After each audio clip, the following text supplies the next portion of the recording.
A billionaire collapsed in the mall. Only the single dad stepped in, and cameras caught everything. And when the whole crowd froze, one broke father ran toward danger. Not knowing the truth those cameras caught would flip his entire life upside down. Before we get into the story, comment below where in the world you are watching from today. The early morning sunlight filtered through the small kitchen window of the Coles apartment, casting warm patterns on their worn linoleum floor. Ethan stood at the stove, fighting back a yawn as he flipped pancakes. His shoulders ached from restocking shelves during last night's late shift at Henderson's Hardware, but he managed a smile when he heard Maddie's footsteps padding down the hallway. "Morning, sunshine," he said, turning to see his daughter still in her fuzzy pink pajamas, her brown hair tousled from sleep. "Are those blueberry pancakes?" Maddie asked, climbing onto one of their mismatched kitchen chairs. "Your favorite." Ethan slid two slightly crispy pancakes onto her plate. Even managed to save enough blueberries from last week's groceries. As Maddie drizzled syrup over her breakfast, Ethan noticed her swinging her feet, her worn sneakers catching his attention. The sole was starting to separate on the left one, and the once white fabric had turned a stubborn gray that no amount of cleaning could fix. "Hey, kiddo," he said, sitting down with his own plate. "How about we go shoe shopping this morning? Can't have my star performer wearing old sneakers for her big recital next week." Maddie's eyes lit up. "Really? Can we go to the big store at the mall?" "That's the plan." Ethan took a sip of his coffee, mentally calculating the overtime hours he'd need to make up for the expense. "Just let me check the bus schedule." After breakfast, Maddie bounced down the hallway to get dressed while Ethan quickly washed the dishes. The morning routine was a well-practiced dance between them. Ethan helping Maddie with her hair while she chattered about her upcoming performance, making sure she had her water bottle for the trip, double-checking that he had his worn leather wallet with the carefully saved money inside. "Dad," Maddie asked as they locked their apartment door, "do you think Mom would have liked my recital song?" Ethan's hand paused on the doorknob, his heart catching at the question. "She would have loved it, sweetheart. Your mom never missed a chance to hear music." He gave Maddie's shoulder a gentle squeeze, remembering how Claire used to sing while doing the dishes, her voice carrying through their small home.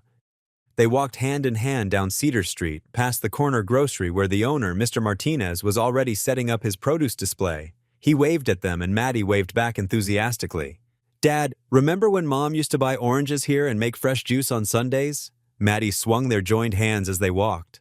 "I do," Ethan smiled, though his chest tightened at the memory. She'd make such a mess with that old juicer, but it was worth it.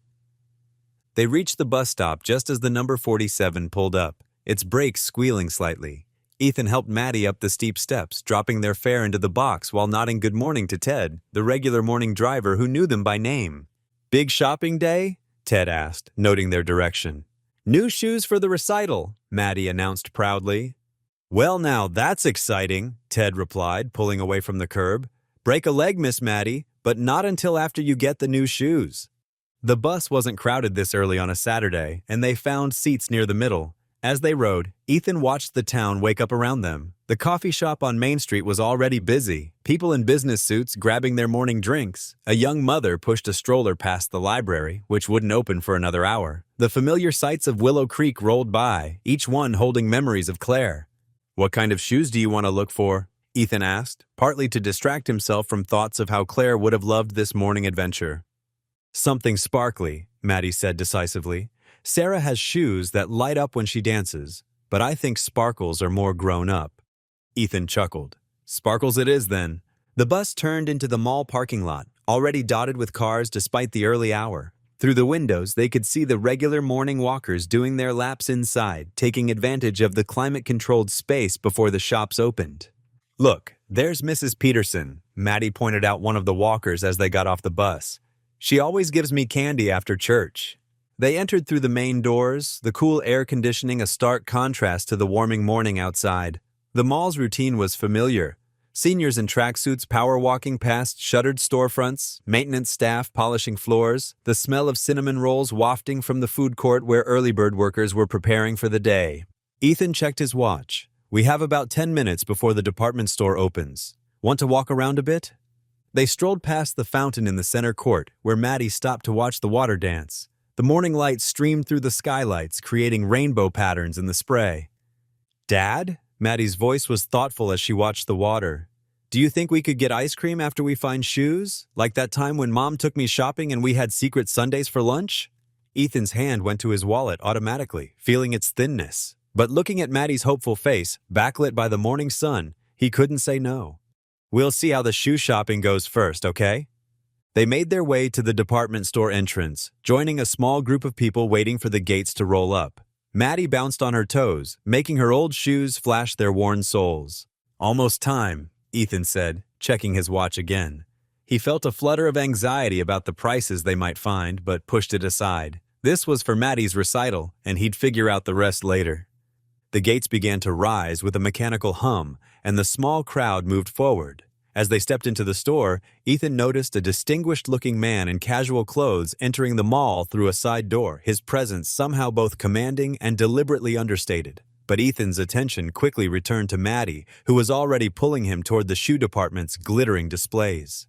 "These ones fit just right, Dad," Maddie said, taking careful steps in her new navy blue shoes. The department store's fluorescent lights gleamed off their polished surface. "And they're perfect for the recital." Ethan checked the price tag one more time, his stomach tightening. He pushed the worry aside and focused on Maddie's bright smile. "You're sure they're comfortable? No pinching anywhere?" "They're super comfy." Maddie did a little twirl, then stopped abruptly. "Oh, Dad, can we please go see the holiday display? Pretty please?" Her eyes lit up with hope. "They put up the big Christmas tree by the fountain yesterday. Sarah from school said it's beautiful." Ethan glanced at his watch. They had a few minutes to spare before the bus. "All right, sweetheart, but just for a little while." They made their way through the growing morning crowd, Maddie proudly wearing her new shoes. The shopping bag with her old pair swung from Ethan's hand as they walked past the chain stores and kiosks that lined the mall's wide corridors. Not far from them, Bennett Harlan wandered the mall's main level, his designer clothes deliberately casual, a baseball cap pulled low over his face. He watched families browse store windows and teenagers huddle around the pretzel stand. A young father lifted his toddler to touch a holiday ornament, and Bennett felt the familiar ache of isolation sweep through him. 63 years of wealth hadn't filled the emptiness that seemed to grow deeper with each passing year. He observed these ordinary moments like a man watching scenes through a window, close enough to see, but separated by an invisible barrier he couldn't breach. The main atrium opened before them, sunlight streaming through its soaring glass ceiling. The massive Christmas tree towered near the central fountain, its thousands of lights twinkling even in the daylight. Maddie gasped in delight. That's when it happened. Bennett felt a sudden tightness in his chest. The world tilted sideways. His vision blurred, and his legs gave way beneath him. The hard marble floor rushed up to meet him. The sound of his fall drew startled cries from nearby shoppers. A circle of onlookers quickly formed, their faces a blur of concern and morbid curiosity. Several phones appeared, their cameras pointed at the fallen man. "Someone call 911!" a woman shouted. "Is he breathing? Give him space!" Ethan heard the commotion and saw the gathering crowd. Years of EMT training kicked in instantly. "Maddie, stay close," he said firmly, already moving forward. He guided her with a gentle hand on her shoulder as he pushed through the ring of spectators. Bennett lay motionless on the floor, his baseball cap knocked aside, revealing his ashen face. Ethan dropped to his knees beside him, shopping bag forgotten. "Sir, can you hear me?" Ethan pressed his fingers to Bennett's neck, checking for a pulse. It was there, but weak and irregular. No breathing. Without hesitation, Ethan tilted Bennett's head back to open his airway and began chest compressions. "Someone time this," he called out clearly, "and make sure emergency services are on their way." His hands moved with practiced precision as he counted compressions. The crowd fell silent except for the splash of the fountain and the whispered prayers of an elderly woman nearby. Maddie stood quietly at the edge of the circle, clutching her old shoes to her chest, watching her father work with the same steady calmness he used when handling her scraped knees or fever-filled nights. After what felt like hours but was only minutes, the sharp sound of a radio crackled through the atrium. 2 EMTs in Navy uniforms pushed through the crowd with their equipment. "Status?" the first EMT asked, kneeling opposite Ethan. "Approximately 4 minutes since collapse. No breathing, weak pulse, started CPR immediately." Ethan's voice was clear and professional as he continued compressions. No obvious signs of trauma, no response to verbal stimulus. The EMTs nodded, quickly taking over. Ethan backed away, his dress shirt damp with sweat, adrenaline still coursing through his system. He found Maddie and pulled her close, her small hand slipping into his as they watched the EMTs work. More mall security arrived, gently dispersing the crowd. One of them, a tall woman with graying hair and a name tag reading Martinez, approached Ethan. "Sir," she said, pulling out a notepad, "could I get your name? We'll need it for the incident report." Ethan nodded, still watching as the EMTs lifted Bennett onto a stretcher. "Ethan Cole, that's C-O-L-E. Officer Martinez wrote it down carefully. "And you have medical training?" Former volunteer EMT with Willow Creek Fire and Rescue. Ethan felt Maddie lean against his side, and he squeezed her hand reassuringly. The security officer glanced at her notepad, then back at Ethan with an expression he couldn't quite read. "Thank you, Mr. Cole. We may need to contact you for additional information." They sat on a nearby bench as the EMTs wheeled Bennett toward the emergency exit, their efficient movements creating a sharp contrast to the holiday decorations surrounding them. Maddie rested her head against her father's arm, her new shoes forgotten in the moment. "Is he going to be okay, Dad?" Ethan wrapped an arm around her shoulders. "The EMTs will take good care of him, sweetheart. They know exactly what to do." Officer Martinez stood nearby, speaking quietly into her radio, occasionally glancing in their direction. The morning sun continued to stream through the atrium's glass ceiling, the Christmas tree's lights still twinkling, unchanged by the drama that had just unfolded beneath them. The afternoon sun cast long shadows through the bus windows as Ethan and Maddie made their way home. The events at the mall felt distant now, like something from a movie rather than their own quiet lives. Maddie's head grew heavy against his shoulder as the bus swayed gently through the streets of Willow Creek. "Almost home, sweetheart," Ethan whispered, but Maddie was already fast asleep, her new shoes peeking out from the shopping bag in his lap. The bus creaked to a stop at their corner.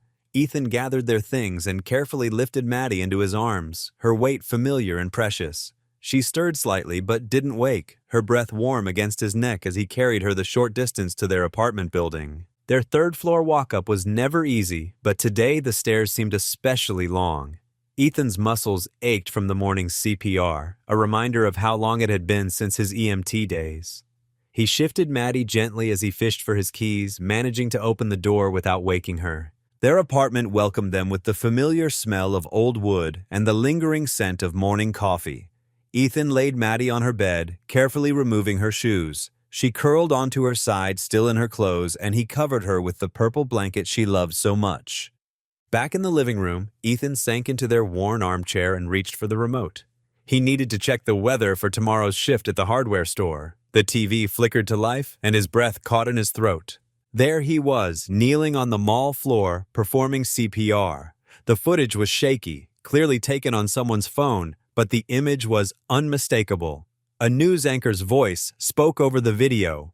"Remarkable scene at Willow Creek Mall this morning where a good Samaritan stepped in to save a man's life while others stood by recording on their phones. The collapsed individual has been identified as Bennett Harlan, CEO of Harlan Industries and one of America's most prominent billionaires." Ethan's hands felt numb. He watched as the screen split between the mall footage and a professional headshot of Bennett Harlan, the same man he'd helped that morning, though looking much more polished in an expensive suit. Sources say Mr. Harlan is in stable condition at Mercy General Hospital. Social media has erupted with both praise for the unknown rescuer and criticism for the dozens of bystanders who failed to help. The story switched to a panel of commentators, all talking over each other about the death of civic duty and the rise of disaster tourism. One of them, a woman in a red blazer, spoke directly to the camera. "What we're seeing here is a stark contrast. One man, later identified as a single father named Ethan Cole, immediately stepping up to help while others just stood there filming. It really makes you question where we are as a society." Ethan's phone buzzed in his pocket, making him jump. An unknown number lit up the screen. With trembling fingers, he answered. "Is this Ethan Cole?" The woman's voice was crisp and professional. "Yes, this is he." "Mr. Cole, I'm Sarah Martinez with Harlan Industries Public Relations. I'm calling regarding this morning's incident at Willow Creek Mall. Mr. Harlan would like to express his personal gratitude for your quick action today. He's requested a meeting with you at your earliest convenience." Ethan's mouth went dry. "A meeting?" "Yes, sir. We'll be releasing a public statement shortly, thanking you for your assistance. Mr. Harlan feels strongly about expressing his appreciation in person as well. Would you be available tomorrow afternoon?" I have work tomorrow." The words felt strange in his mouth as if he were speaking someone else's lines. We'd be happy to speak with your employer to arrange time off, with full compensation for any missed hours, of course. A soft sound from down the hall caught his attention. Maddie appeared in her doorway, rubbing her eyes. Could I think about it? Ethan asked, watching his daughter shuffle toward him in her sock feet. Of course. I'll send you an email with all the details. Please let us know what works best for you. After hanging up, Ethan pulled Maddie onto his lap, holding her close as the TV continued to show clips from the morning. Her small fingers played with the buttons on his shirt, just as they had when she was younger. Dad, she said, pointing at the screen, that's you helping that man. Yes, sweetheart, it is. Is he okay? Yes, he's going to be fine. Ethan kissed the top of her head. Are you hungry? It's getting late for dinner. While Maddie ate her reheated pasta, Ethan's phone kept buzzing with notifications, text messages from coworkers, news alerts, social media mentions. He switched it to silent and focused on listening to Maddie tell him about a dream she'd had during her nap. Later, after tucking her back into bed properly this time, teeth brushed and pajamas on, Ethan sat on the edge of his own bed and opened his email. There it was, from Sarah.Martinez at HarlanIndustries.com with the subject line, Meeting Request, Bennett Harlan. He read it 3 times, each word somehow more surreal than the last. The careful corporate language, the generous offer to accommodate his schedule, the promise of a car service to transport him to and from the meeting, it all seemed to belong to a different world than his own. Ethan reached over and turned off his bedside lamp, plunging the room into darkness except for the blue glow of his phone screen. Outside, a car horn honked, and somewhere down the street, a dog barked. Normal sounds from his normal life, except nothing felt normal anymore. He set his phone on the nightstand and lay back, staring at the ceiling. Somewhere in this city, a billionaire he'd helped this morning wanted to meet him. Somewhere in this city, people were watching videos of him doing what anyone with training would have done. Somewhere in this city, his ordinary life had become something else entirely. In the quiet darkness of his bedroom, Ethan wondered what Claire would make of all this. She'd always said life had a way of surprising you when you least expected it. He just never thought the surprise would come in the form of a viral video and an email from one of the richest men in America. Sunday morning sunlight streamed through the worn curtains of the Cole apartment, casting warm patterns across the kitchen floor. Ethan stood at the counter, carefully braiding Maddie's hair for church while she sat on a stool, swinging her legs and humming her favorite hymn. Hold still, sweetie, Ethan said gently, his fingers working through her soft brown hair. I'm almost done. Will Mrs. Peterson like my new shoes? Maddie asked, glancing down at the shiny black shoes they'd bought yesterday. I'm sure she will. Ethan secured the braid with a purple elastic band, Maddie's favorite color. There, all done. Go take a look. Maddie hopped down and scampered to the bathroom mirror. Her Sunday dress, a hand-me-down from a church friend, twirled around her knees. Perfect, just like Mom used to do it. Ethan's heart squeezed at the casual mention of Claire. She taught me well, he said, straightening his own tie in the mirror beside her. It was the only one he owned, navy blue with tiny white dots, carefully preserved for Sundays and special occasions. The walk to church was peaceful, their familiar route lined with maple trees just beginning to show hints of fall color. Maddie's small hand felt warm in his as they joined the steady stream of families heading into the red brick building. Inside, they found their usual spot in the middle pews. Mrs. Peterson, their elderly neighbor, beamed at them from the choir section. The morning light filtered through stained glass windows, casting rainbow shadows across the wooden pews. During the sermon, Ethan found his mind wandering to yesterday's events. The mall, the collapse, the viral video, it all felt like a strange dream. He'd responded to the email from Harlan Industries late last night, saying he would be available for a meeting when convenient. As the congregation rose for the final hymn, Maddie's clear voice rang out beside him, singing with the pure joy only children seem capable of. Ethan joined in, letting the familiar words wash over him like a comfort. After the service, they joined the crowd filtering into the fellowship hall for coffee and cookies. Maddie immediately spotted her Sunday school friends, and with a quick hug to her father's legs, ran off to join them. That's when Ethan's phone buzzed in his pocket. The number was unfamiliar. Hello? Mr. Cole, this is James Richardson, Mr. Harlan's personal assistant. I apologize for calling on a Sunday, but Mr. Harlan has specifically requested to meet with you this afternoon if possible. He's currently in a private rehabilitation suite at Mercy General. Ethan glanced at Maddie, who was sharing a cookie with her friends. I have my daughter with me today. Mr. Harlan suggested bringing her along might be appropriate. A car can pick you up at your convenience. After a moment's hesitation, Ethan agreed. An hour later, he and Maddie stood in the lobby of Mercy General Hospital, being greeted by a tall man in a crisp suit who introduced himself as James. Mr. Harlan is on the top floor, James explained as he led them to a private elevator. He's doing quite well thanks to your quick action, Mr. Cole. Maddie held tight to Ethan's hand as they ascended, her eyes wide at the luxury of the private wing. The halls were quiet, with thick carpeting that muffled their footsteps. Two security guards stood outside a set of double doors, nodding respectfully as James approached. The rehabilitation suite looked more like a high-end hotel room than a hospital space. Large windows offered a panoramic view of the city, and comfortable furniture filled the sitting area. Bennett Harlan sat in a plush armchair, wearing what appeared to be silk pajamas under a matching robe. Though still pale, he looked markedly better than he had yesterday. "Mr. Cole," Bennett said, rising slowly to his feet. "Please come in. And this must be your daughter?" "Yes, sir. This is Maddie." "Hello, Mr. Harlan," Maddie said politely. "Are you feeling better?" Something in Bennett's face softened as he looked at her. "Much better, thank you. Would you like to sit down? James, perhaps some hot chocolate for our young guest?" They settled into the comfortable chairs, Maddie perching next to her father. James returned quickly with hot chocolate for Maddie and coffee for the adults. "Mr. Cole," Bennett began, his voice carrying a weight of sincerity that surprised Ethan. "I want to thank you properly for what you did yesterday. The doctors tell me that without your immediate response, the outcome could have been very different." "Anyone with training would have done the same," Ethan said quietly. "But they didn't? You did." Bennett's eyes were sharp despite his pallor. "I've watched the video. Dozens of people stood there filming, but you acted.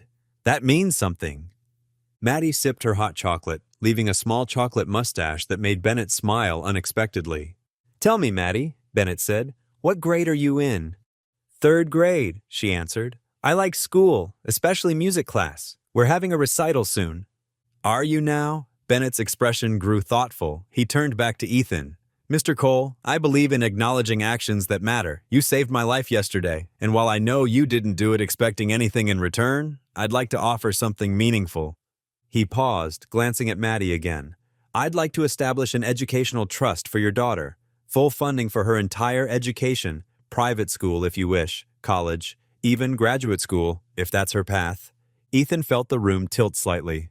"Mr. Harlan, that's too much." "It's not nearly enough," Bennett countered. "But it's something I can do to show my gratitude in a way that matters." He leaned forward slightly. "Will you at least consider it?"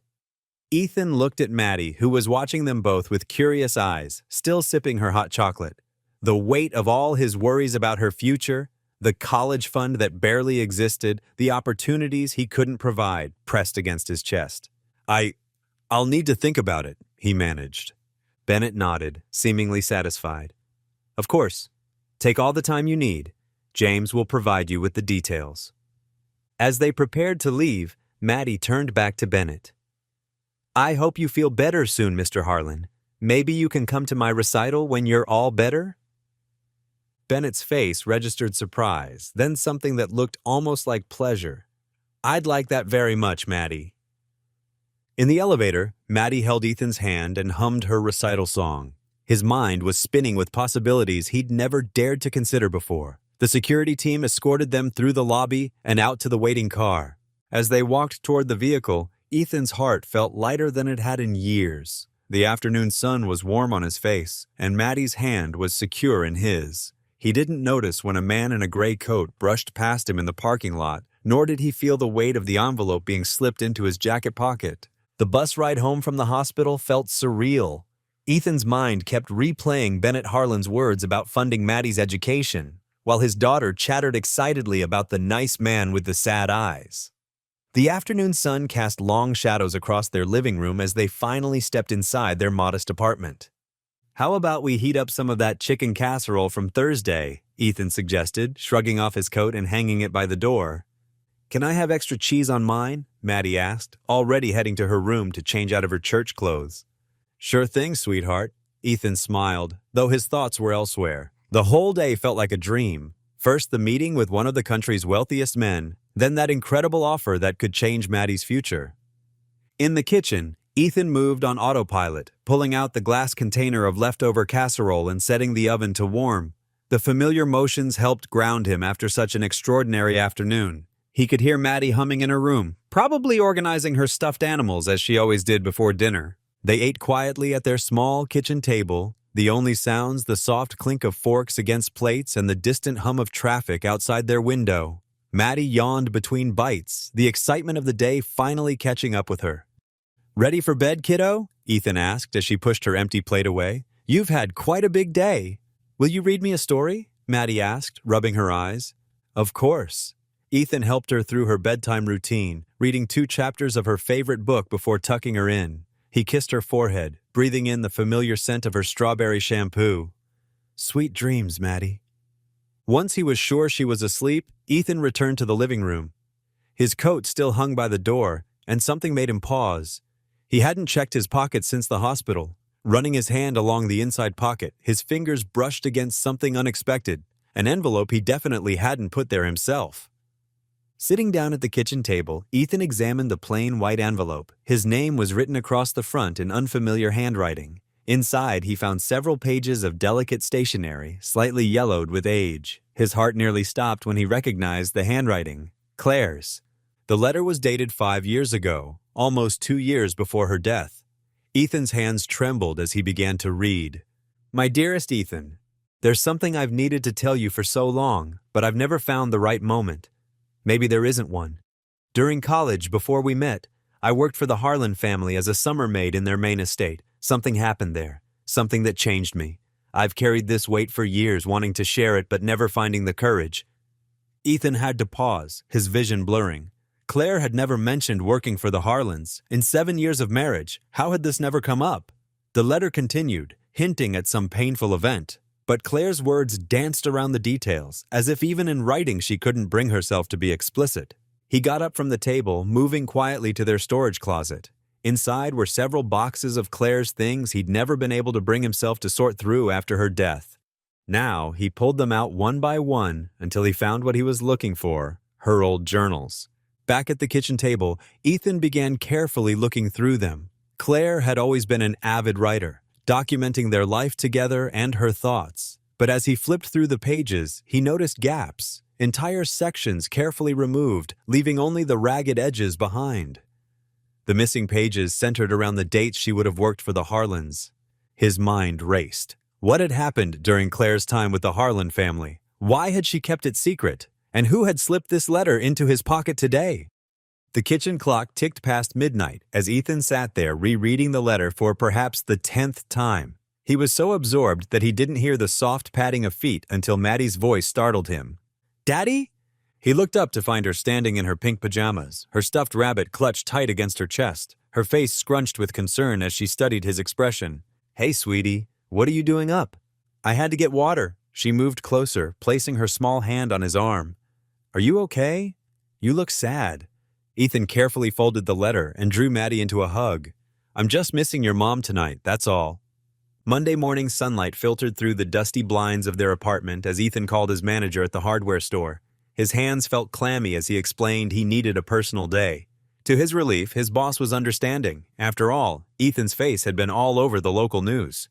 "Ready for our special trip, sweetheart?" Ethan asked Maddie, who was coloring at the kitchen table. She looked up with bright eyes. "Where are we going?" "Mr. Harlan invited us to his house."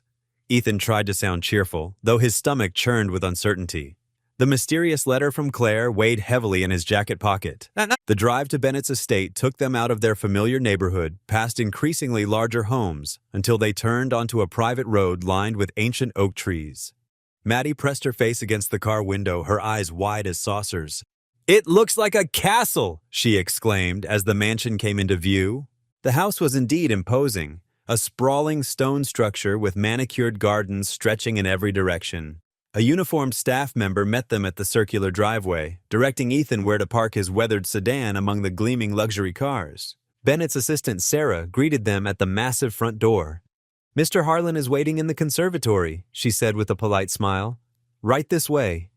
They followed her through corridors lined with artwork and antiques. Ethan noticed how their footsteps echoed in the vast spaces. The house felt empty despite its grandeur. Maddie stayed close to him, unusually quiet, The conservatory was flooded with natural light, its glass walls revealing a stunning view of the gardens. Bennett stood as they entered, looking more relaxed than he had in the hospital, but still carrying himself with careful formality.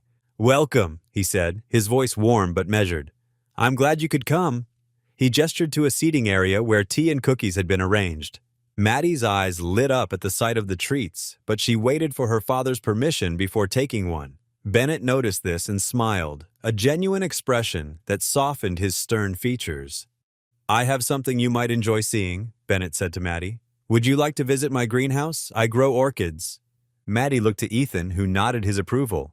"Sarah will accompany you," Bennett assured them. As Sarah led Maddie toward the attached greenhouse, Ethan cleared his throat. "Mr. Harlan, there's something I need to discuss with you." He pulled Claire's letter from his pocket, his hands slightly trembling. Bennett sat forward in his chair. "Please, call me Bennett, and yes, we should talk about your concerns regarding the education fund."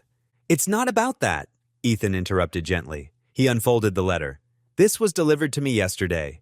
It's from my late wife, Claire. She mentions working for your family years ago." Bennett's expression remained neutral, but his fingers tightened slightly on his armrest. "Claire, you said? The name sounds vaguely familiar, but we've employed many people over the years." "She worked here during college," Ethan pressed. "Something happened that troubled her deeply. She never told me what it was." Bennett frowned, appearing to search his memories. "I'm sorry, but I truly don't recall."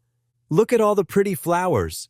Maddie's voice rang out as she skipped back into the room. She ran straight to Bennett, her natural friendliness overcoming any shyness. Without hesitation, she tugged at his expensive suit jacket. Bennett looked down at her, something softening in his expression. But before he could speak, Maddie rose on her tiptoes and whispered, though loud enough for Ethan to hear clearly, "Mommy says you're my daddy."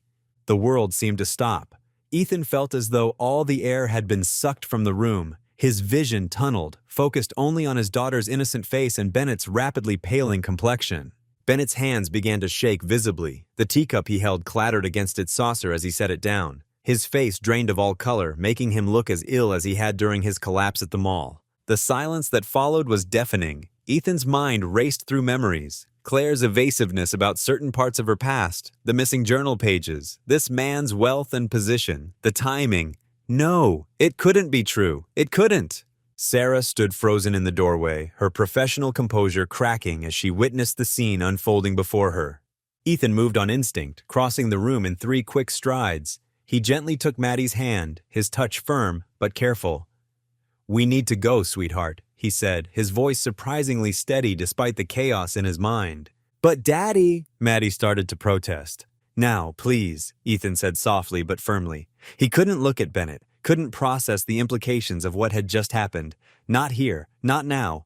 Bennett remained rooted to his chair, his face ashen, his usual commanding presence shattered. He opened his mouth as if to speak, but no words came out. Ethan guided Maddie toward the door, his movements precise and controlled despite the trembling in his hands.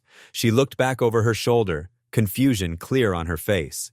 They walked quickly through the grand hallways that now felt suffocating. Sarah hurried after them, calling out something about waiting, about talking this through, but Ethan kept moving. His only thought was getting Maddie away from here, away from this place, away from these questions he wasn't ready to face. As they stepped out into the bright morning sun, Ethan helped Maddie into the car, making sure she was safely buckled in. He closed her door and circled to the driver's side, his legs feeling like lead. Through the windshield, he could see Bennett standing in the doorway of his mansion. The billionaire's usual confident posture was gone, replaced by something lost and uncertain. Their eyes met for a brief moment across the distance, both men standing on opposite sides of a chasm that had just opened between them. Without another glance, Ethan got into his car and started the engine. As they drove away, Maddie waved goodbye through the window, but Bennett remained motionless in the doorway, a solitary figure in front of his empty mansion, watching them disappear down the tree-lined drive. The kitchen clock read 4:37 a.m. when Ethan gave up trying to sleep. His mind kept circling back to Maddie's words at Bennett's mansion, playing them over and over like a broken record. He shuffled to the kitchen in his worn slippers, the linoleum floor cold beneath his feet. The coffee maker gurgled to life, its familiar sound somehow comforting in the pre-dawn quiet. Ethan leaned against the counter, watching the dark liquid drip steadily into the pot. Through the small kitchen window, the sky was still ink black, though a hint of gray suggested morning wasn't far off. He poured himself a cup, adding a splash of milk from the nearly empty carton. The coffee was too hot, but he sipped it anyway, letting it burn slightly. The pain felt like a wake-up call, bringing his scattered thoughts into sharper focus.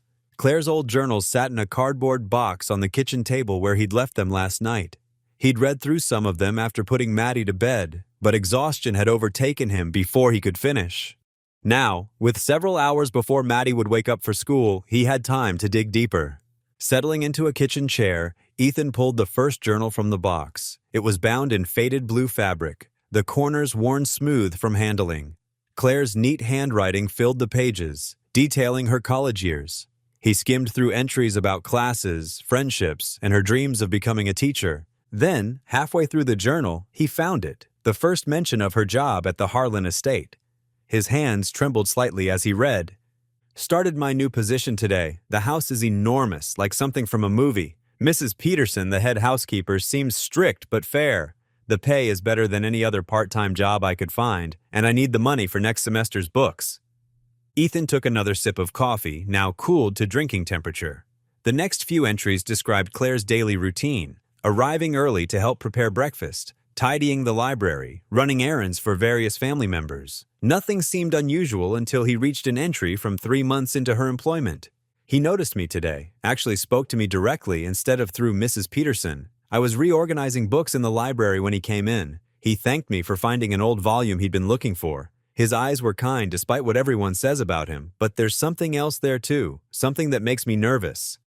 The entry didn't specify who he was, but Ethan's gut told him it was Bennett. He flipped through more pages, finding scattered references to similar encounters. Claire's tone remained professional, but there was an undercurrent of unease in her words. Several pages had been torn out, leaving ragged edges between entries. The gaps in the timeline nagged at him. What had Claire written that she'd later wanted to erase? Across town, in his private study at the mansion, Bennett Harlan sat at his desk, phone pressed to his ear. "Yes, Mr. Landry, I understand the hour. This can't wait until morning. I need you to look into employment records from 25 to 30 years ago. Focus on household staff, particularly anyone named Claire." The investigator's voice crackled through the speaker, asking for more details. "Young woman, probably college age at the time, worked in the house, possibly the library." Bennett pinched the bridge of his nose, fighting off a headache. "And Landry? This needs to be handled with absolute discretion." Back in the apartment, sunlight was beginning to creep through the kitchen window. Ethan checked the time, almost 6. He needed to wake Maddie soon for school. Setting aside the journals, he started preparing her breakfast. Toast, scrambled eggs, a small bowl of fruit. "Daddy?" Maddie's voice came from the hallway. She stood there in her butterfly pajamas, hair tousled from sleep. "You're up early."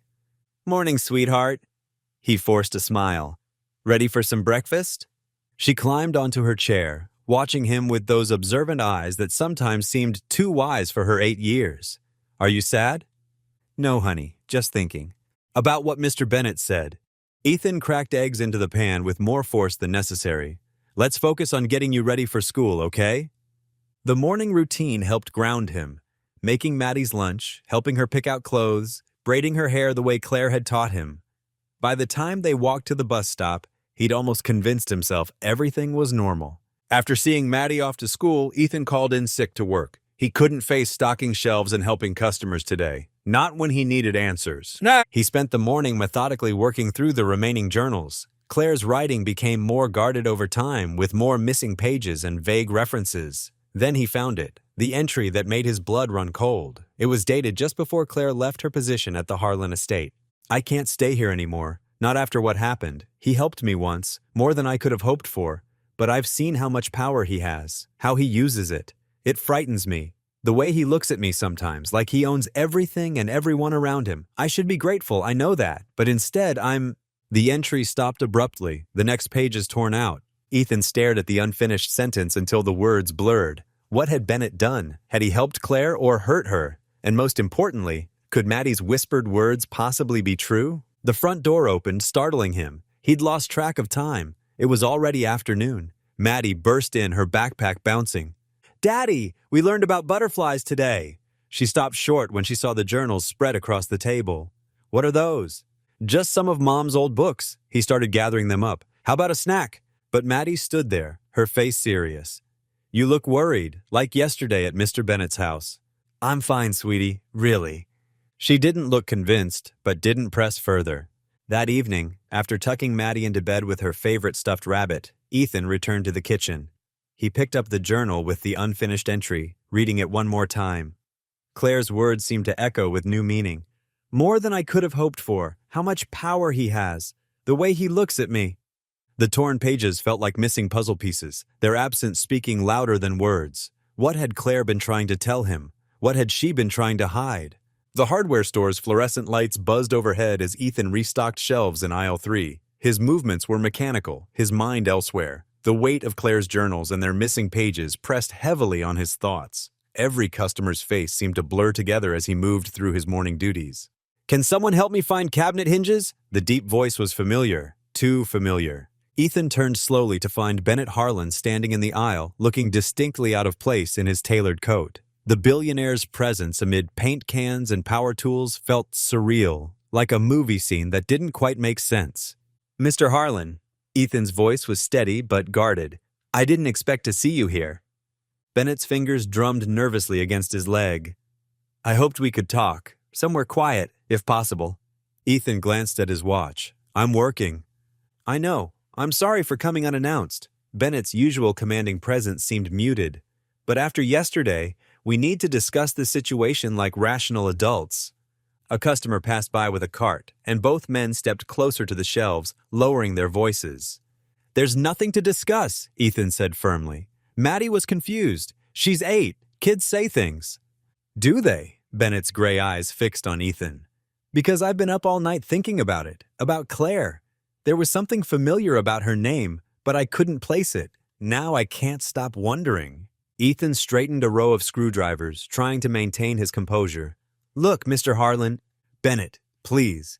Bennett, Ethan corrected himself. I appreciate what you wanted to do for Maddie's education, but after yesterday, maybe it's best if we just... I want to know the truth as much as you do. Bennett's voice cracked slightly. I've made mistakes in my life, many of them. If there's any possibility... He trailed off, looking suddenly older and more vulnerable than the powerful man from the news. Ethan studied him, recognizing the same desperate need for answers that he felt himself. Let me buy you both lunch, Bennett suggested. Somewhere casual. The park near the elementary school has picnic tables. Maddie can play while we talk.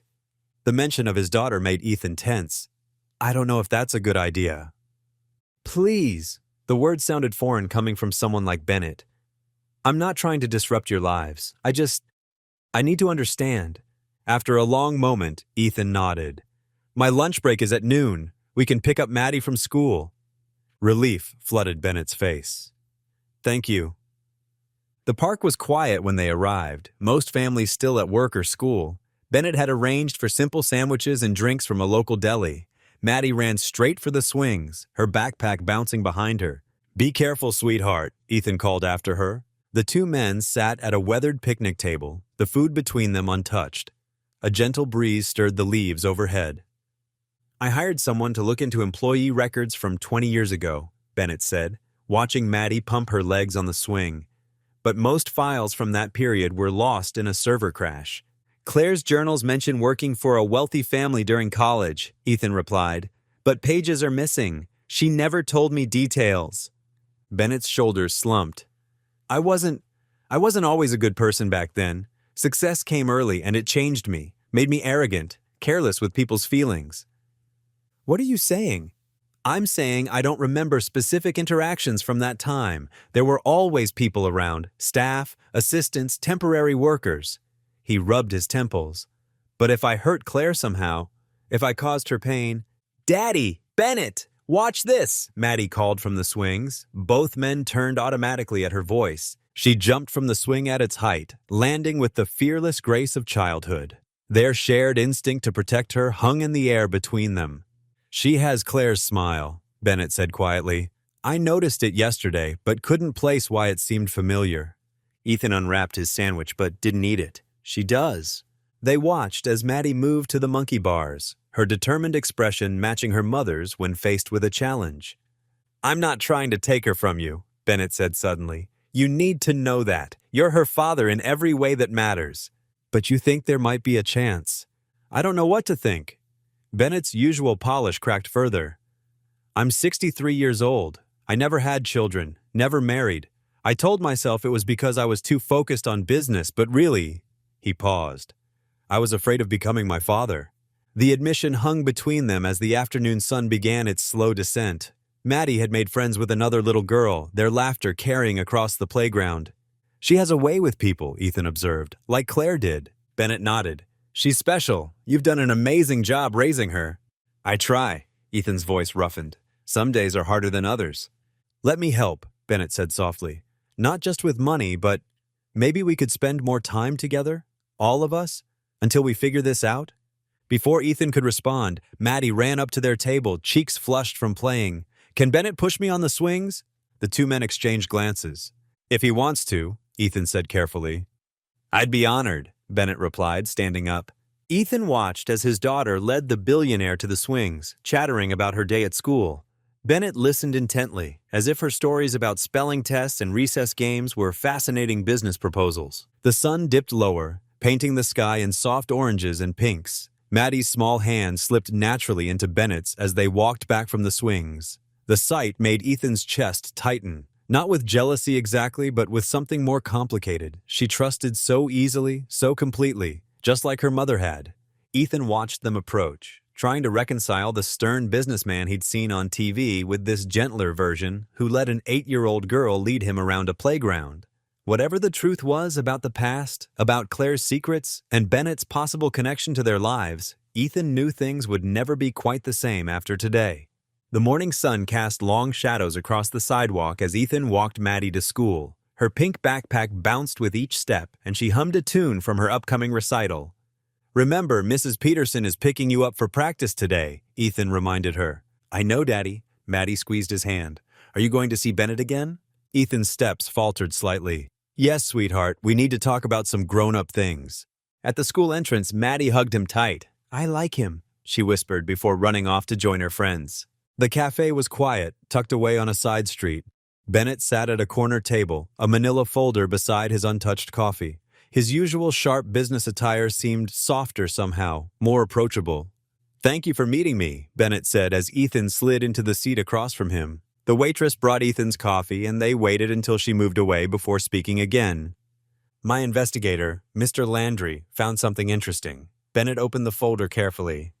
Employment records from the Rose Hill property, summer of 2001. Claire Cole, age 19, hired as seasonal housekeeping staff.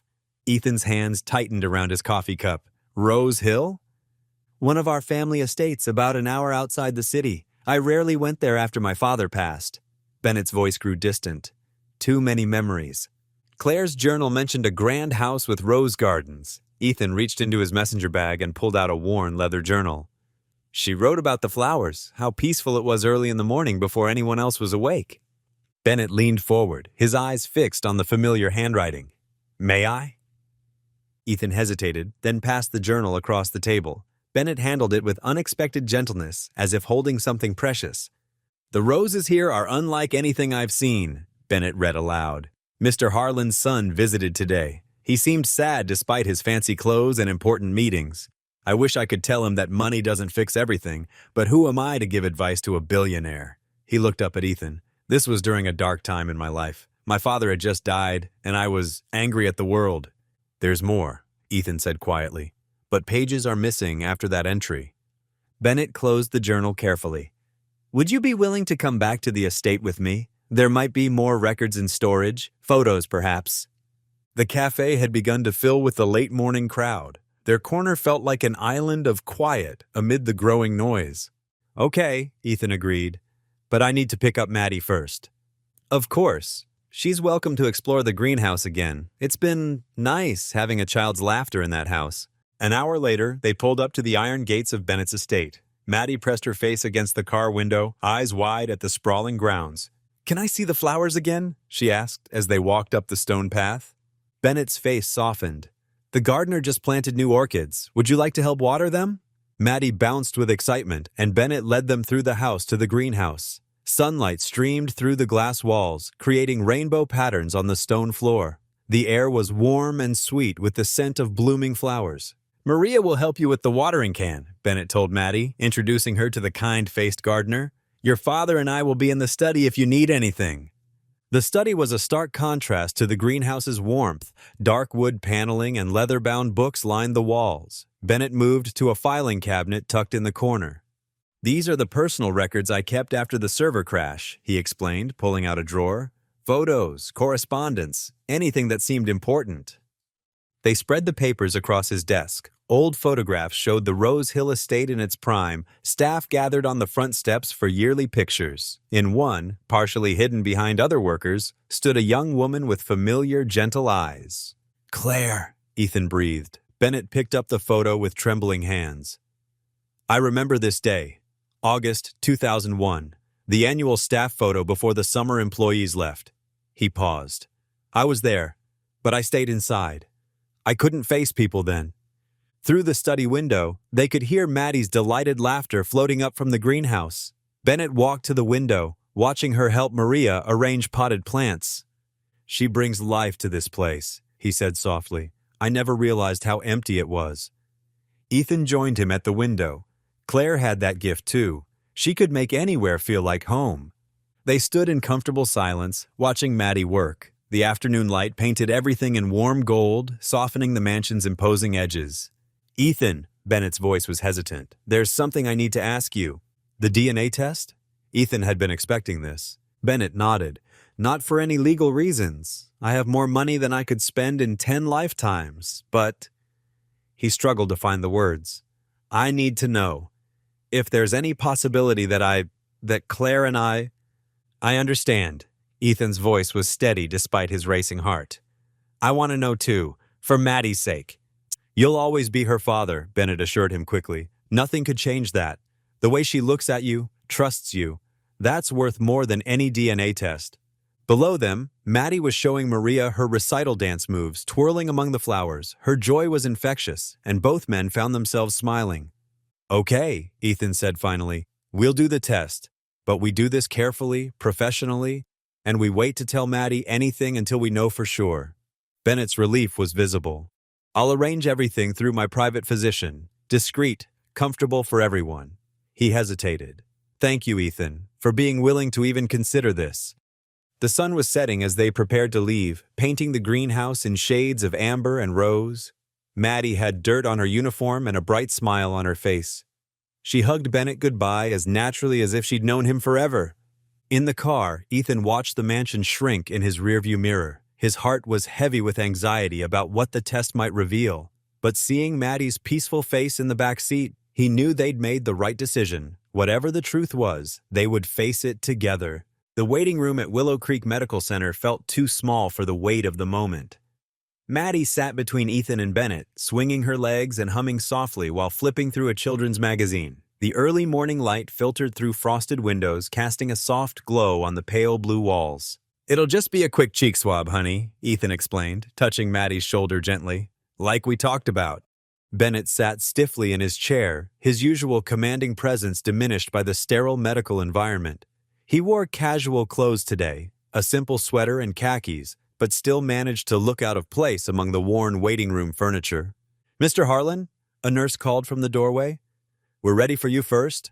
Bennett stood, straightening his sweater. "I'll be quick," he said, offering a small smile to Maddie. While Bennett was gone, Ethan helped Maddie with a word search puzzle. Her small finger traced circles around the letters as she found each word. The simple activity calmed his nerves. When it was their turn, Maddie held Ethan's hand tightly as they followed the nurse to the examination room. The procedure was quick and painless, just a simple swab inside their cheeks. Maddie giggled at the ticklish sensation. "You were so brave," Bennett said when they emerged. His voice was warm with genuine praise. Outside the clinic, Bennett cleared his throat. "I have some meetings this morning, but would it be all right if I joined you both later, perhaps for school pickup?" Ethan hesitated only briefly before nodding. "Sure, Maddie gets out at 3:15. Throughout the day, Ethan found himself checking his phone more often than usual, as if the DNA results might appear instantly. At the hardware store, he stocked shelves mechanically, his mind wandering to Claire's journals and the missing pages. At exactly 3:10, Bennett's black SUV pulled up to the school. He stepped out, looking somewhat uncertain in this unfamiliar territory of parent pickup. Several other parents whispered and pointed, recognizing him from the news. Maddie burst out of the school doors with her usual enthusiasm. "Daddy! Mr. Bennett!" She ran to them both, her artwork from art class fluttering in her hand. "Look what I made!" Bennett knelt down to examine her drawing. "Is this a greenhouse?" "Like yours," Maddie beamed, "with all the pretty flowers." "It's beautiful," Bennett said softly. "Would you like to see the real greenhouse again?" Ethan checked his watch. "I actually need to stop by the hardware store. We got a shipment of winter supplies that needs to be inventoried." "I could help," Bennett offered, surprising himself as much as Ethan. "I mean, if you'd like the company." The hardware store's back room was cramped and dusty, but Bennett rolled up his sleeves without complaint. Maddie sat on a stack of empty boxes, doing her homework while the two men counted and recorded inventory. 57 snow shovels, Bennett called out. "Got it," Ethan marked it down. "You're pretty good at this for a billionaire." Bennett chuckled. "I worked in a warehouse one summer during college. My father insisted I learn the value of hard work." His expression grew distant. "Though I suppose I've forgotten some of those lessons over the years." When they finished, Ethan checked his watch again. "We should head home. It's almost dinner time." "Oh," Bennett said, trying to hide his disappointment. "Of course." "Would you—" Ethan surprised himself by asking, "Would you like to join us? It's just spaghetti and meatballs, nothing fancy." Their small apartment kitchen felt different with Bennett there. He insisted on helping, following Ethan's instructions to brown the meatballs while Maddie set the table. The domestic scene felt surprisingly natural. Over dinner, Maddie chatted about school and her upcoming recital. Bennett listened intently, asking questions about her favorite subjects and friends. Ethan watched them interact, feeling a warmth he hadn't experienced in years. "This is delicious," Bennett said, twirling spaghetti around his fork. "I can't remember the last time I had a home-cooked meal." "Daddy makes the best meatballs," Maddie declared proudly. After dinner, while Maddie worked on a puzzle in the living room, Bennett helped Ethan with the dishes. They worked in comfortable silence until Bennett spoke. "I'm hosting a small gala this Saturday," he said, drying a plate carefully. "It's to honor local community heroes, firefighters, paramedics, teachers. I'd very much like it if you and Maddie would come." Ethan's hands stilled in the soapy water. "I don't know, Bennett. We're not really gala people." "Please?" Maddie called from the living room, having overheard. "Can we go? I could wear my new shoes?" Bennett smiled. "It's very casual, I promise. Just good people getting together to celebrate other good people." Ethan looked at Maddie's hopeful face, then back at Bennett. The man who had started as a stranger now stood in his kitchen, drying dishes and making dinner conversation. Whatever the DNA results might show, something had changed between them all. "Okay," Ethan said finally, "we'll come." Ethan stood in front of the mirror, adjusting his borrowed tie with trembling fingers. The suit Bennett had sent over fit perfectly, though he felt strange wearing something so expensive. From down the hall, he heard Maddie's excited chatter as she twirled in her new recital dress, a pale blue creation that made her look like a fairy princess.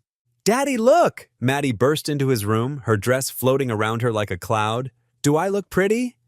Ethan's heart squeezed with love and pride. "You look beautiful, sweetheart."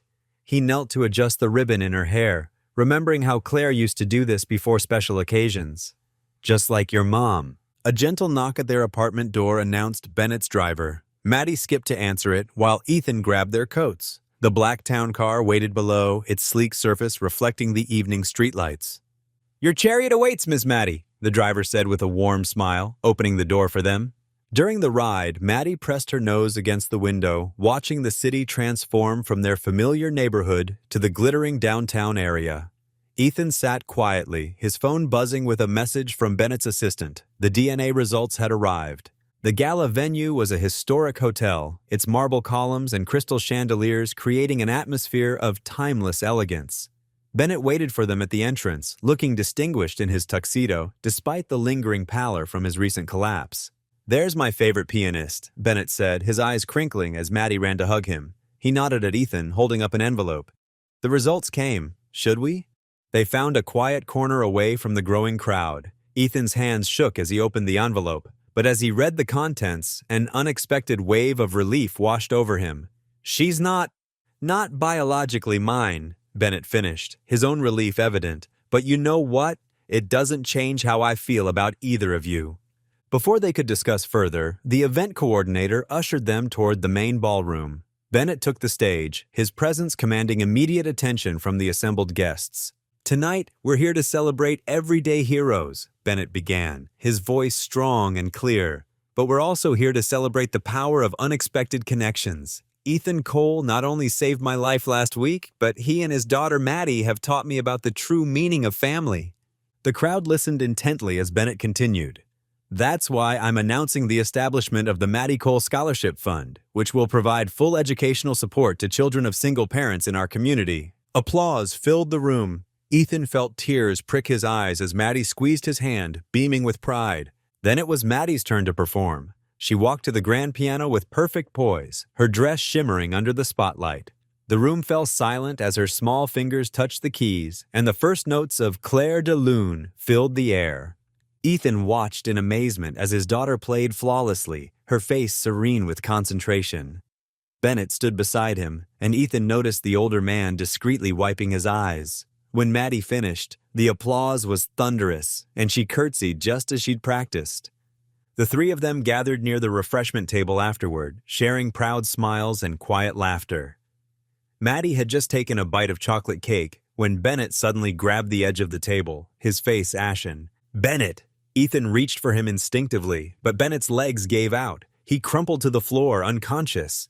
The room erupted in chaos. Ethan's EMT training kicked in as he checked Bennett's vital signs and called for help. Within minutes, paramedics arrived, but the damage was already spreading beyond the medical emergency. Phones flashed throughout the room, whispers turned to murmurs, then to open speculation. Ethan caught fragments of conversations. Convenient timing. After the scholarship announcement, taking advantage. A security guard approached Ethan with an apologetic expression. "Sir, I'm going to have to ask you to step back."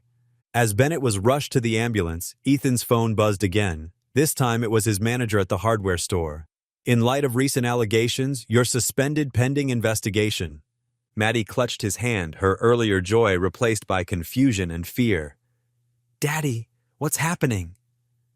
Ethan stood frozen outside the emergency entrance, watching the ambulance doors close on Bennett's unconscious form. The night air felt sharp against his face, and the scholarship certificate in his pocket seemed to burn with accusation.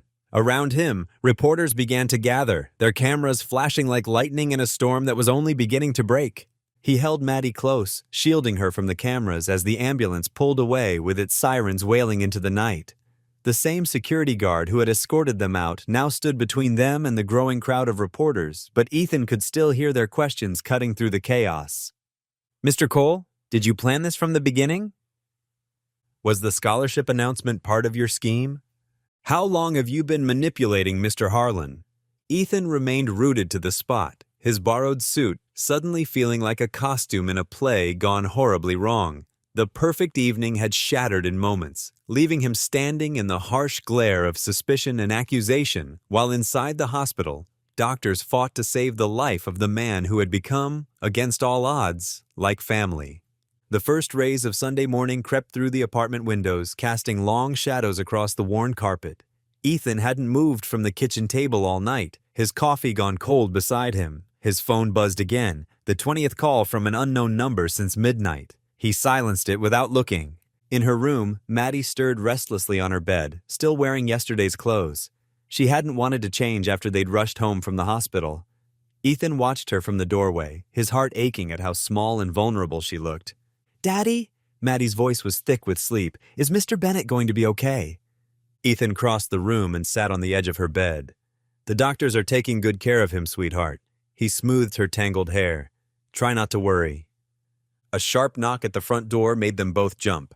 Through the thin walls, they could hear a woman's voice. "Mr. Cole, this is Sandra Chen from Channel 5 News. We'd like to get your statement about the allegations." Ethan's jaw tightened. He pulled Maddie's curtains closed against the morning light that might reveal their shadows to anyone watching from outside. "Why are those people here?" Maddie whispered, pulling her knees to her chest. "Did we do something wrong?" "No, honey." Ethan sat beside her, wrapping an arm around her shoulders. "Sometimes people get confused and make up stories. We just need to wait until they understand the truth." His phone vibrated again. This time, it was Sarah from church, their regular Sunday school teacher. He answered quietly. "Ethan, We're all praying for you and Maddie. Sarah's warm voice was a balm to his frayed nerves. The whole congregation wants you to know we're here for you. Do you need anything? Groceries? Someone to stay with Maddie? Thanks, Sarah. Ethan's voice cracked slightly. We're okay for now. Just, if you could ask people not to talk to reporters, for Maddie's sake. Of course, we've already addressed that in our prayer group chat. Nobody's saying a word to those vultures. After hanging up, Ethan checked his phone notifications. Social media was exploding with theories about him and Bennett. Some called him a hero-turned-con man. Others suggested he'd somehow caused both of Bennett's collapses. The words gold digger and schemer appeared repeatedly. Maddie's stomach growled, pulling Ethan from his dark thoughts. How about some breakfast, princess? He forced cheerfulness into his voice. We can make those rainbow pancakes you love. I'm not very hungry, Maddie mumbled, but followed him to the kitchen anyway. While the pancake batter sizzled, Ethan's eyes drifted to Claire's old journals stacked on the counter. He'd read them so many times in the past week, searching for answers. Now, with everything falling apart, he needed her wisdom more than ever. Can you tell me about Mommy? Maddie asked suddenly, pushing her half-eaten pancake around her plate. Was she ever scared? Ethan sat down across from her, considering his words carefully. Your mom was the bravest person I knew, but yes, sometimes she got scared. She just never let fear stop her from doing what was right. Another knock at the door made them both tense. Mr. Cole, just a few questions about your relationship with Mr. Harlan. Ethan turned on the radio to drown out the voice. As he adjusted the volume, Maddie's favorite song came on, the one she'd practiced for her recital. Her lower lip trembled. I didn't get to finish my dance, she whispered. You will, sweetheart, once everything settles down. A text message lit up his phone. Turn on the news. It was from his manager at the hardware store. With shaking hands, Ethan reached for the TV remote but stopped himself. He wouldn't let Maddie see whatever they were saying about them. Instead, he pulled Claire's journals closer, needing to feel connected to her strength. As he lifted the oldest journal, a folded paper slipped from between its covers, floating to the floor like a fallen leaf. Maddie picked it up. Daddy, look! It's Mommy's handwriting. Ethan's heart skipped a beat. The paper was different from the regular journal pages, heavier, like proper letter paper. How had he missed it before? Through the window, he could see more reporters gathering outside their building. Some had cameras pointed up at their floor. Ethan quickly closed the blinds. Why don't you go pick out a movie for us to watch? He suggested to Maddie, trying to keep his voice steady. Something funny. While Maddie disappeared into the living room, Ethan stared at the folded paper in his hands. His fingers traced Claire's familiar handwriting on the outside, for when the truth comes out. More knocks echoed from the front door. Someone called out about exclusive interviews and compensation for his story. Ethan's phone buzzed with another message from his manager. Board meeting tomorrow regarding your position. Maddie's voice drifted from the living room, humming her recital song softly, trying to be brave just like her mother would have been. Ethan looked at the letter again, his hands trembling as he prepared to unfold it. Whatever Claire had written, whatever truth she'd been keeping, it was here in his hands. He thought of her gentle smile, her quiet strength, the way she always seemed to know exactly what to say when things got hard. Even now, years after her death, she was still taking care of them. The paper crinkled slightly as his fingers found the edge of the fold. Through the thin walls, he could hear Maddie still humming, the reporters still knocking, his phone still buzzing, but all of it seemed to fade away as he focused on Claire's last message to him. Ethan's hands trembled as he unfolded the delicate paper, yellowed with age. Claire's familiar handwriting flowed across the page, the slight leftward slant bringing back memories of watching her write in her journal late at night. He took a deep breath and began to read. My dearest Ethan, if you're reading this, it means I finally found the courage to share something I should have told you years ago. It's about a man named Bennett Harlan and how he changed my life before I met you. Ethan's heart tightened. He glanced toward Maddie's room where she was finally sleeping after hours of worried questions about Bennett. He turned back to the letter. I was 22, working as a housekeeper at the Rainbow Inn near one of the Harlan properties. The owner, Mr. Jenkins, was a cruel man who treated his minority workers terribly. One rainy evening, he tried to force me out of my room, claiming I hadn't paid rent when I had the receipt in my hand. I was scared, Ethan. So scared. Ethan could picture Claire in that moment. Young, alone, vulnerable. His fingers clenched the edge of the paper. That's when Mr. Harlan appeared. He was inspecting properties in the area and heard the commotion. He stepped between us, his voice quiet but firm. He told Mr. Jenkins that if he didn't leave me alone, the Harlan Group would buy the entire block just to shut down his business. Mr. Jenkins backed down immediately. The kitchen clock ticked softly as Ethan absorbed this revelation. The Bennett he knew, stern, powerful, but capable of surprising kindness, matched perfectly with Claire's description.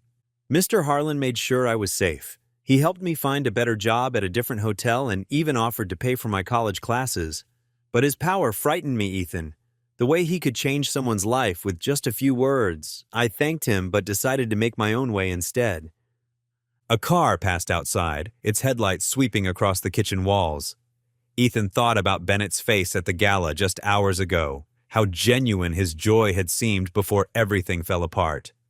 I never saw him again, but I never forgot his kindness. When Maddie was little and couldn't sleep, I would tell her stories about guardian angels watching over people.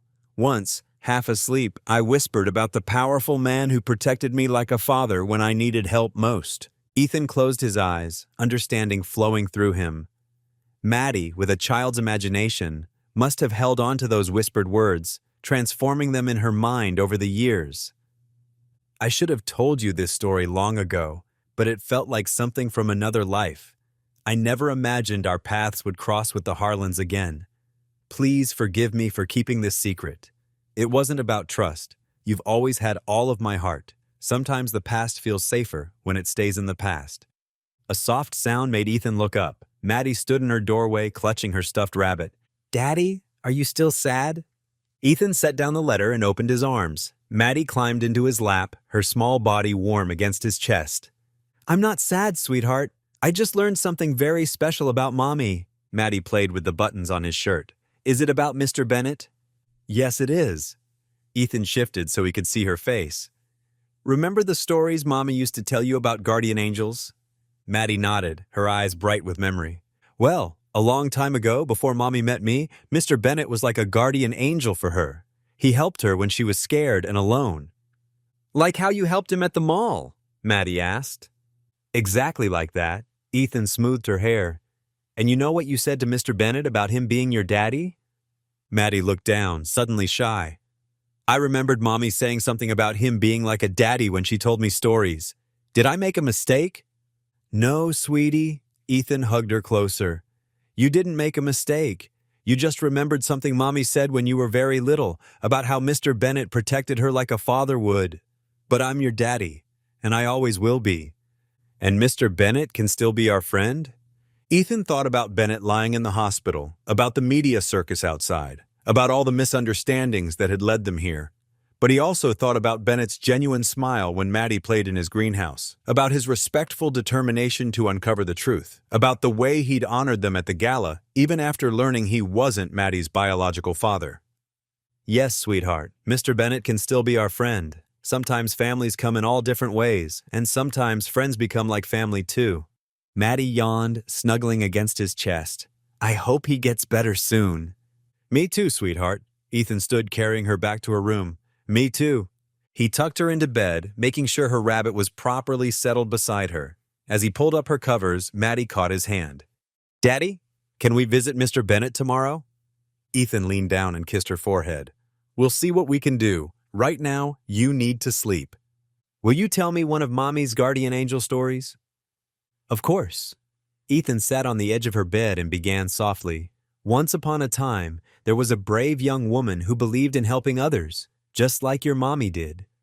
The Monday morning sun painted long shadows across the elementary school playground as Ethan walked Maddie to her classroom. Her little hand felt especially small in his today, and he gave it an extra squeeze before letting go. "Have a good day, sweetheart," he said, kneeling down to her level. "Mrs. Thompson will bring you home after school today, okay?" Maddie nodded, her eyes carrying wisdom beyond her years. "Are you going to see Mr. Bennett?" "Yes, I am." Ethan brushed a strand of hair from her face. "Remember what we talked about last night? That Mommy knew him before, and he helped her once." Maddie's voice was soft, but sure. "And that's why she told me stories about him."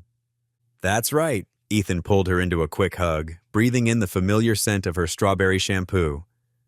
"I'll see you tonight."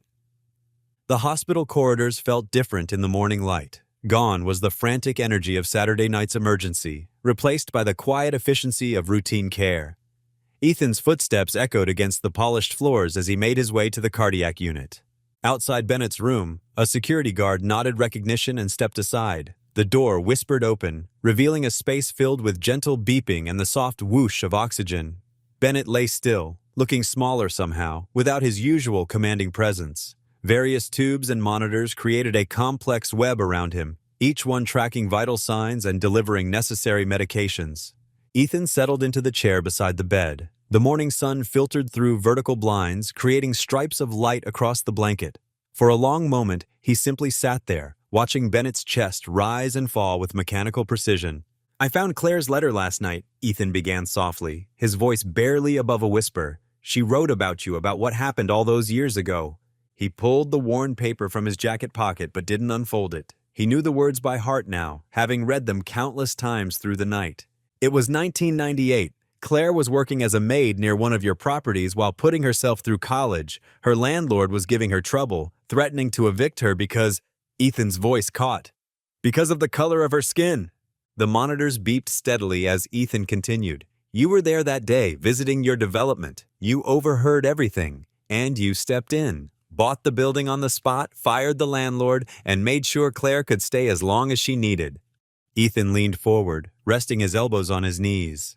She never forgot that, but she was also scared of how easily you wielded that kind of power. She wrote that it was like watching someone control the weather, beautiful but terrifying. Sunlight shifted across the room as morning deepened. A nurse came in to check vitals, moving efficiently around Ethan without disturbing his quiet vigil. Claire used to tell Maddie bedtime stories about a powerful man who helped people, a man who could make bad things go away with a wave of his hand. "I guess that's where Maddie got the idea." He smiled softly. "Kids have their own way of putting things together." The room fell quiet again, filled only with the rhythm of machines. Ethan watched Bennett's face, searching for any sign of response. "I want to thank you," he continued, his voice growing stronger. "Not just for saving Claire back then, but for everything you've done for us now. The scholarship fund, the kindness you've shown Maddie." He paused, gathering his thoughts. "You've become family to us, in a different way than we first thought, but family all the same." Ethan stood and walked to the window, looking out at the hospital gardens below. "Maddie asks about you every morning. She made you a get-well card in art class yesterday. She says you're her special friend now." He turned back to the bed. "And she's right, you are." Moving back to the chair, Ethan lowered his head and closed his eyes. His voice dropped to a whisper as he began to pray. "Lord, please watch over Bennett. Guide the doctor's hands and grant him strength to heal. Help him feel your presence and know he's not alone. Let him know he has people who care about him, who are waiting for him to come back to us." The prayer continued, flowing from Ethan's heart with simple, honest words. When he finished, he sat in peaceful silence for several minutes, watching the sun's progress across the floor. Finally, Ethan stood and gathered his jacket. "I should get back to Maddie," he said quietly, "but I'll bring her by tomorrow if the doctors say it's okay. She'd like that." As he turned to leave, a slight movement caught his eye. Bennett's fingers, resting on the white hospital blanket, twitched ever so slightly. It was small, barely noticeable, but it was there, the first sign of improvement since his collapse. The phone's shrill ring jolted Ethan awake. Sunlight streamed through the thin curtains of his bedroom as he fumbled for his cell phone on the nightstand. The clock read 6:47 a.m. "Mr. Cole?" The crisp voice of Bennett's assistant cut through his morning fog. "Mr. Harlan has regained consciousness. He's asking for you." Ethan sat up straight, suddenly wide awake. "How is he?" "Stable and alert. The doctors are optimistic." There was a pause. "He specifically requested to see you as soon as possible." After arranging for his neighbor, Mrs. Martinez, to take Maddie to school, Ethan rushed through his morning routine. His hands trembled slightly as he buttoned his shirt, his mind racing with a mixture of relief and apprehension. The hospital corridors were quiet this early in the morning. A security guard nodded at him. They all knew his face by now, and directed him to Bennett's new room in the recovery wing. Ethan paused outside the door, taking a deep breath before knocking softly. "Come in, Ethan." Bennett's voice was weaker than usual, but clear. Bennett lay propped up against white pillows, looking pale but alert. The usual commanding presence was softened by the hospital gown and the IV line in his arm. His eyes, however, held their familiar, sharp intelligence. "You look better," Ethan said, settling into the chair beside the bed. "I feel like I've been hit by a truck," Bennett replied with a weak smile. "But the doctors say I'll recover." He shifted slightly, wincing. "Ethan, I need to apologize." "You have nothing to apologize for," Ethan started, but Bennett held up a hand. "Please, let me say this." Bennett's fingers worried at the edge of his blanket. "I never intended for any of this to happen. The media circus, the accusations against you, it's unconscionable. My team should have protected you better." "You were unconscious," Ethan said quietly. "It wasn't your fault." Nevertheless, Bennett's jaw tightened. "I've already instructed my PR team to arrange a press conference. We're going to set the record straight, clear your name completely. I want everyone to know exactly what kind of man you are." Ethan felt something tight in his chest begin to loosen. "Thank you. My boss at the hardware store. Already taken care of. I spoke to him personally this morning." Bennett managed a small smile. "You'll have your job back with a raise if you want it, though I'd rather offer you something better." Bennett. "Not charity," Bennett said firmly. "An actual position. We can discuss it later when I'm not half drugged." He paused, his expression growing more serious. "I've been doing a lot of thinking these past few days, about choices, regrets, the ways we affect others without even knowing it." Ethan nodded, thinking of Claire's letter. "Like how you helped my wife all those years ago." "Yes." Bennett's voice grew softer. "I don't even remember that specific incident. How many other lives have I touched without realizing it? How many chances to make a real difference did I miss because I was too focused on power and control?" The morning sun streamed through the window, warming the sterile hospital room. In the quiet, Ethan could hear the steady beep of the heart monitor. "You know," Ethan said carefully, "sometimes I think faith works like that. We don't always see the ripples we create, but they're there, touching lives in ways we might never know about." Bennett was quiet for a long moment. "I've never been a man of faith," he admitted. "Always believed in making my own way. But these past weeks..." He gestured vaguely at the hospital room. "2 cardiac events, a connection to your family I never knew existed, meeting you and Maddie." His voice cracked slightly. "Perhaps the universe or God is trying to tell me something." "It's never too late for a second chance," Ethan said gently. "No," Bennett agreed. "It's not." He straightened up slightly, his business demeanor returning. "The press conference is scheduled for tomorrow at 2 p.m. I want you there beside me. It's time everyone knew the truth. About your character, about Claire, about all of it." "Are you sure you're strong enough?" "The doctors cleared it, as long as it's brief." Bennett's eyes held Ethan's. "I need to do this. For you, for Maddie, and for myself." They talked for another hour, about grief and healing, about faith and friendship, about the strange ways life could change in an instant. When a nurse finally came to check Bennett's vitals, Ethan stood to leave. "Ethan," Bennett called as he reached the door. "Thank you, not just for saving my life that day at the mall, for everything since." Ethan nodded, understanding all that remained unspoken between them. As he walked out of the hospital into the bright morning sunshine, he felt lighter than he had in weeks. Tomorrow would bring its own challenges, but for the first time since the scandal broke, he felt real hope blooming in his heart. The grand ballroom of the Willow Creek Plaza Hotel buzzed with anticipation. Television cameras lined the back wall, their red lights blinking like watchful eyes. Reporters filled every seat, notebooks ready and recorders running. The podium stood empty at the center of the stage, waiting. Ethan tugged at his borrowed tie backstage, his palms damp. The suit Bennett had sent over felt foreign against his skin, nothing like his comfortable hardware store uniform. He watched through the curtain gap as more reporters filed in, their murmurs growing louder. "Stop fidgeting," Bennett said softly beside him, looking remarkably composed in his wheelchair. Though still pale, his eyes held their familiar, sharp intelligence. "You look fine." "There are so many of them," Ethan whispered, counting at least 6 different network logos on the cameras. Bennett reached up and patted Ethan's arm. "Just remember, we're telling the truth. That's all that matters." The hotel's events coordinator gave them a 5-minute warning. Ethan's phone buzzed, a text from Mrs. Martinez showing Maddie watching the live feed from their living room. The photo of his daughter's encouraging smile steadied his nerves. Right on schedule, Bennett's assistant wheeled him onto the stage. Ethan followed, trying not to squint at the sudden flash of cameras. The room fell silent except for the rapid-fire clicks of photographers. Bennett adjusted the microphone down to his level.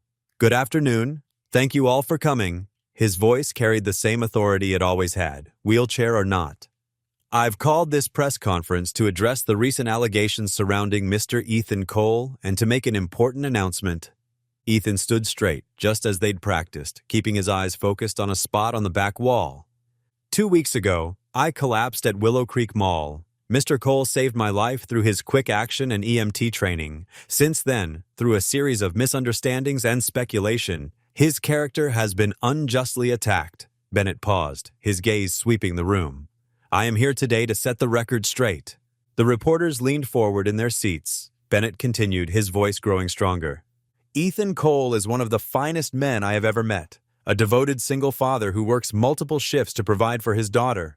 A man who rushed to help a stranger without hesitation, who has shown nothing but integrity and grace under the most trying circumstances." Bennett turned slightly to look up at Ethan. "The rumors questioning his motives are not only false, they are a disgrace to ethical journalism." Several reporters shifted uncomfortably in their seats. Others typed furiously on their laptops. "I take full responsibility for any misunderstandings that arose from our interactions. Mr. Cole never asked for anything in return for saving my life. In fact, he has repeatedly declined offers of personal compensation." Bennett's voice softened. "Instead, his only concern has been protecting his daughter from the media circus that erupted around them." Ethan felt his throat tighten at the mention of Maddie. He thought of her watching this at home, probably perched on the edge of their worn couch. "But today's press conference isn't just about clearing Mr. Cole's name," Bennett continued. "It's about recognizing what his example has taught me." He paused, his next words careful and measured. "Throughout my career, I've focused on building wealth and influence. It took nearly dying and being saved by a hardware store employee to show me what truly matters." The room had grown so quiet that Ethan could hear the soft whir of the video cameras. "Therefore, I am announcing the creation of the Compassion First Foundation with an initial endowment of $50 million. Bennett's announcement caused a ripple of whispers through the crowd. "This foundation will focus on supporting single parents and marginalized families across America, providing educational assistance, emergency aid, and career development opportunities." Cameras flashed rapidly as Bennett turned to face Ethan directly. "And I can think of no one better qualified to serve as its executive director than Ethan Cole." Bennett's eyes crinkled slightly at Ethan's carefully controlled expression. His combination of practical experience, genuine compassion, and unshakable integrity makes him the perfect choice to lead this initiative. Ethan stepped forward to the microphone, his prepared statement crisp in his pocket. But looking out at the sea of faces, he decided to speak from his heart instead. "Thank you, Mr. Harlan." His voice came out steady and clear. "When I helped you that day at the mall, I was just doing what anyone should do. What my late wife Claire taught me, that we're all responsible for each other." He paused, thinking of her. "I accept this position with gratitude and a promise to help as many families as possible find hope in their hardest moments." The press conference continued for another 30 minutes, with both men answering questions. Ethan noticed the reporters' tone had shifted dramatically. Their questions now focused on the foundation's plans, rather than scandal. As the event wound down, Bennett's final words resonated through the ballroom. "Sometimes, life's greatest blessings come disguised as its greatest challenges. Mr. Cole taught me that. Now, through Compassion First, we hope to pass that lesson on." Later that evening, Ethan's small apartment felt worlds away from the Grand Hotel ballroom. He'd changed back into his comfortable jeans and favorite sweater, while Bennett had swapped his suit for a casual shirt and slacks. Maddie bustled around them, proudly serving the spaghetti she'd helped Mrs. Martinez prepare. "Did you see me on TV, sweetheart?" Bennett asked as Maddie carefully placed a plate in front of him. "You looked very official," she said seriously, then grinned. "But Daddy looked more handsome." Ethan laughed, really laughed, for what felt like the first time in weeks. "Thanks for the vote of confidence, kiddo." They ate together in the warm light of Ethan's small dining room, the conversation flowing easily between them. Maddie told them about her school day, Bennett shared funny stories from his hospital stay, and Ethan just sat back, taking in the comfortable scene before him. Their plates were nearly empty when Maddie asked, "So does this mean you're not going back to the hardware store, Daddy?" Ethan reached over and squeezed her hand. That's right, I'll be helping other families like ours instead. And we'll still see Mr. Bennett lots and lots? Bennett caught Ethan's eye across the table, his expression warm. As often as your father will put up with me. Every Sunday dinner, Ethan said firmly. And holidays too, if you'd like. Bennett's smile reached his eyes. I'd like that very much.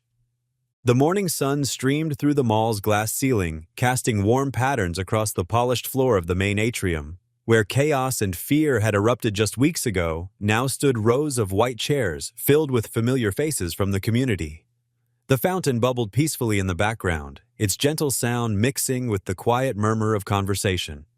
Ethan stood behind the temporary stage, watching as the last few people found their seats. His heart felt full seeing so many neighbors, church friends, and even his former hardware store customers gathered together. Even Mrs. Martinez, who always bought exactly 3 nails every Tuesday, sat in the front row with tears already glistening in her eyes. Daddy, is it time yet? Maddie whispered, clutching her violin case. She wore a new pale blue dress that sparkled when she moved, her hair carefully braided with a matching ribbon. Almost, sweetheart. Ethan knelt down and straightened her collar. Are you nervous? Maddie shook her head, her eyes bright with excitement. Mom always said music sounds better when you're playing for people you love. Ethan's throat tightened. Claire had been right about so many things. Bennett approached them, looking more relaxed than Ethan had ever seen him. Gone was the stern businessman facade, replaced by genuine warmth as he smiled at Maddie. Everything's ready, Bennett said softly. The bench arrived early this morning. It's perfect, Ethan. Claire would have loved it. Ethan nodded, unable to speak for a moment. The 3 of them had spent hours designing the memorial bench together, choosing words that would honor Claire's spirit of kindness and service. The mall's events coordinator gave them a signal, and Ethan took his place at the podium. The familiar faces before him blurred slightly as he unfolded his notes with trembling hands. Good morning, he began, his voice steady despite his racing heart. A few weeks ago, I stood right here, not knowing that a simple act of helping a stranger would change everything. But that's how compassion works, isn't it? It starts with one small choice, one moment of putting someone else first. He paused, looking at Maddie's encouraging smile in the front row. My late wife Claire understood this better than anyone I've ever known. She lived her life believing that every person deserves kindness, regardless of their circumstances.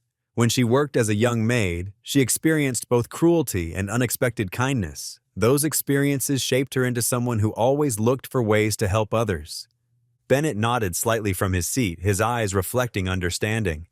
Claire's faith taught her that true wealth isn't measured in dollars, but in the lives we touch and the love we share. She passed that belief on to our daughter Maddie, who reminds me every day that family isn't just about blood, it's about the bonds we choose to create.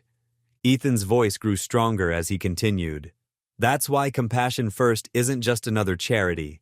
It's a movement to rebuild our sense of community, to remind us that we're all connected. When one person stops to help another, it creates ripples that touch countless lives. He gestured to the crowd. Look around. We're all here because someone, somewhere, showed us kindness. Now it's our turn to pass it on. As Ethan stepped back from the podium, Bennett rose to unveil the memorial bench. Sunlight caught the polished bronze plaque that read, In memory of Claire Cole, her kindness lives on in every act of compassion. The bench stood elegantly beside the fountain, its wooden slats warm and inviting, just as Claire would have wanted it. Bennett's voice was gentle as he addressed the crowd. When I collapsed here, I was a man who had everything money could buy, but nothing that truly mattered. Ethan didn't just save my life that day. He and Maddie showed me what real wealth looks like. It looks like a father working extra shifts to buy his daughter new shoes. It looks like a little girl offering friendship without judgment. It looks like a community coming together to support each other. Maddie stepped forward then, her small fingers positioning her violin with practiced care. The first notes of Amazing Grace floated through the atrium, pure and clear. People wiped tears from their eyes as she played, her face serene with concentration. Ethan watched his daughter, remembering all the times Claire had sat beside her during practice sessions, encouraging her to play from her heart. Now Maddie's music filled the space with something that felt like healing, like hope. When the final note faded, the applause was immediate and heartfelt. Maddie curtsied just as she had practiced, her smile radiant. She ran to hug Ethan, then surprised everyone by hugging Bennett too.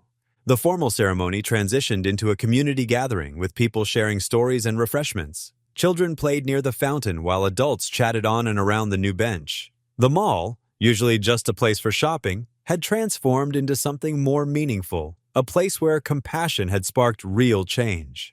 As the afternoon light began to soften into evening, the crowd thinned until only a few people remained. Ethan stood by the fountain with Maddie tucked against his side, Bennett standing close by. Together, they watched the sunset paint the sky in brilliant colors through the glass ceiling. "Mom would have loved this," Maddie said softly, touching the smooth wood of the bench. Ethan pulled her closer, feeling grateful beyond words. He looked at Bennett, who had become such an unexpected but vital part of their lives, then at the peaceful scene around them. "You know," Ethan whispered, his voice full of emotion, "sometimes the biggest blessings come disguised as our hardest moments." Claire knew that. She always said God works in surprising ways. He paused, letting the truth of those words sink in. And she was right. Look at us now. We're not just surviving anymore. We're building something beautiful together.